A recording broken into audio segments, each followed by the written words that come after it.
దళిత క్రైస్తవులపై supreme court తీర్పును పునః సమీక్షించాలని Bahujan Samaj party Kakinada జిల్లా అధ్యక్షులు మాతా సుబ్రహ్మణ్యం, జిల్లా ప్రధాన కార్యదర్శి కండవల్లి లోవరాజు డిమాండ్ చేశారు.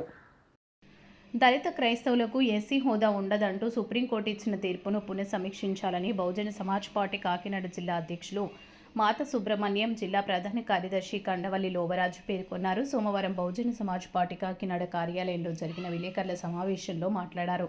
ఈ తీర్పు పూర్తిగా రాజ్యాంగ స్ఫూర్తికి అనుకూలంగా లేదని తెలిపారు. రాజ్యాంగంలోని ఆర్టికల్ 1525లను నేరుగా ఉల్లంఘిస్తుందని పేర్కొన్నారు. కేంద్ర ప్రభుత్వం కూడా న్యాయస్థానాల ద్వారా మైనార్టీలపై కక్ష తీర్చుకుంటుందని విమర్శించారు. మత స్వేచ్ఛ ఆధ్యాత్మికమైతే కులం సామాజిక సమస్య అని పేర్కొన్నారు. కులాన్ని హక్కులతో అనుసంధానం చేయడం సరైన పద్ధతి కాదని స్పష్టం చేశారు. సుప్రీంకోర్టు తీర్పుపై జిల్లా వ్యాప్తంగా ఉద్యమాలు చేపడతామని హెచ్చరించారు. పార్టీ జిల్లా ట్రెజరర్ సాధనల రాజు మాట్లాడారు. మిత్రులందరికీ ఉద్యమ జయభీంలో నా పేరు మాతా సుబ్రహ్మణ్యం. నేను బహుజన్ సమాజ్ పార్టీ కాకినాడ జిల్లా అధ్యక్షులుగా ఉన్నాను.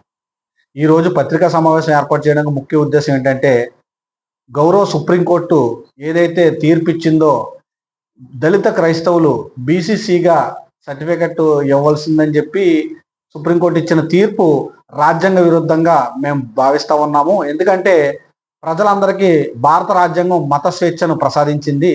ఎవరికి నచ్చిన మతంలో వాళ్ళు ఉండే హక్కుని భారత రాజ్యాంగం కల్పించింది.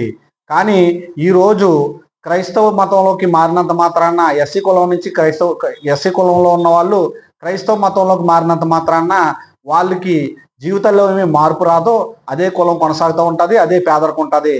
కానీ క్రైస్తవ మతంలోకి వెళ్ళినప్పుడు బీసీసీగా సర్టిఫికెట్ ఇవ్వడం జరుగుతుంది. దాన్ని మేము పూర్తిగా వ్యతిరేకిస్తూ ఉన్నాము.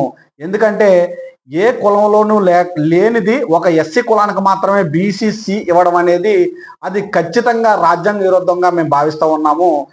ఎందుకంటే ఎస్సీ కులం నుంచి క్రైస్తవ మతంలోకి వెళ్ళినంత మాత్రాన ఆ పేదరికం మారదో, ఆ కుల వివక్షత మారదో, అవి అలా కొనసాగుతూనే ఉంటాయి. కాబట్టి ఏదైతే బీసీసీ సర్టిఫికేట్ ఏదైతే ఇస్తున్నారో దాన్ని మేము ఖచ్చితంగా వ్యతిరేకిస్తూ ఉన్నాము. దళితులందరూ కూడా మెజారిటీ పీపుల్ చర్చిలకు వెళ్ళే వాళ్ళే ఉంటారు.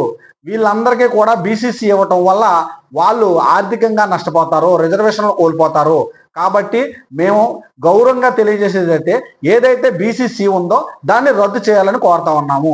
దీనిపై బహుజన సమాజ్ పార్టీ రాష్ట్ర వ్యాప్తంగా పత్రికా సమావేశాలు ఏర్పాటు చేయడం జరుగుతుంది అన్ని జిల్లాల్లోనూ. దానిలో భాగంలోనే కాకినాడ జిల్లాలో కూడా పత్రికా సమావేశం ఏర్పాటు చేసి మేము తెలియజేస్తూ ఉన్నాము. ఈరోజు ఎస్సీలపై జరుగుతున్న ఎంతో ఆర్థిక పరమైన ఇబ్బందులు, ఎంతో కుల వివక్షత ఇది ఇలాగే కొనసాగుతూ ఉంది. ఏ మతంలో కన్నా అలాగని హిందూ మతంలో ఉన్నంత మాత్రాన ఆ కుల వివక్షత తగ్గుతుందా అంటే, చర్చిల్లోకి హిందూ గుళ్ళలోకి కూడా రానవలేని పరిస్థితి, హిందూ గుళ్ళలోకి రానవలేని పరిస్థితి ఉండబట్టే ఈ దళితులందరూ కూడా క్రైస్తవుల దగ్గరికి వెళ్ళి చర్చిల్లోకి వెళ్ళారు, వాళ్ళు ఆదరించారు. కాబట్టి గతంలో మీరు హిందూ మతంలో ఉన్నప్పుడు గుళ్ళలోకి రానిచ్చుంటే వీళ్ళంతా క్రైస్తవులుగా మారే అవకాశం లేదు. మీరే గుళ్ళోకి రావద్దంటారు, అలాగని చర్చిల్లోకి వెళ్తే మా కులం మా రిజర్వేషన్ తీసేస్తానంటారు, బీసీసీలు ఇస్తా అంటారు. ఇది కరెక్ట్ కాదు. మేము ఖచ్చితంగా బీసీసీని వ్యతిరేకిస్తా ఉన్నాము. ఇది ఇప్పటికైనా ఆఫ్ చేసి బీసీసీని రద్దు చేసి ఎస్సీలకు ఎస్సీ రిజర్వేషన్ కొనసాగించకపోతే ఈ ఉద్యమం తీవ్రస్థాయికి వెళ్తుందని తెలియజేస్తా ఉన్నాను. జై భీమ్.